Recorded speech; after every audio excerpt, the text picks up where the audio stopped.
Good morning, Group 52. In Second Timothy, Paul makes a very interesting statement. He tells Timothy, I have finished my race.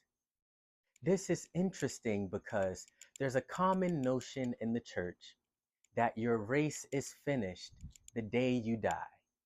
You remained a good Christian until the end.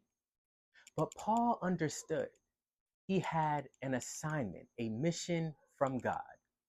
Recognizing he completed his mission, he was then able to say, my race has been finished. It is important for us to understand our purpose, our mission, and our assignment on this earth. If you don't know, you must pray and seek your mentors. Ask God, what is my assignment? Why was I birthed in this earth? Why did you put these gifts and talents in me? Because every man has his day.